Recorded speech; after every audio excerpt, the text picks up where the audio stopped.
প্রখর তাপে হাঁসফাঁস জনজীবন। দেশের ৭ বিভাগের ওপর দিয়ে বয়ে যাচ্ছে তাপপ্রবাহ। সূর্যের রুদ্ররূপে অস্বস্তিতে মানুষ, কোথাও মিলছে না স্বস্তি। তীব্র গরম আর জলীয় বাষ্পের আধিক্যে তাপ অনুভূত হচ্ছে বহুগুণ।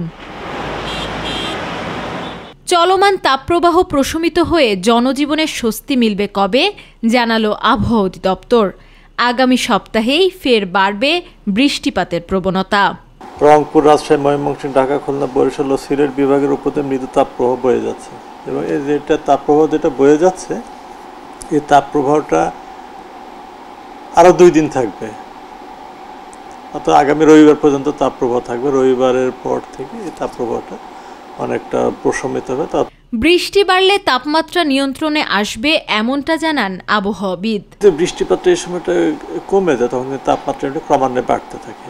আর এর সঙ্গে যুক্ত হয়েছে যে বাতাসে জলীয় বাষ্পের পরিমাণটা বেশি এবং জলীয় বাষ্পের পরিমাণ বেশি থাকার জন্য কিছু মানুষের শরীরের ঘামটা শুকাচ্ছে। বৃষ্টিপাতের পরিমাণটা বাড়বে, আর বৃষ্টিপাত যখন বাড়বে তাপমাত্রাটা কমে আসবে।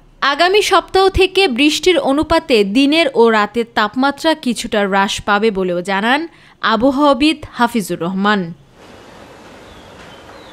আমেনা হীরা, মাই টিভি, ঢাকা।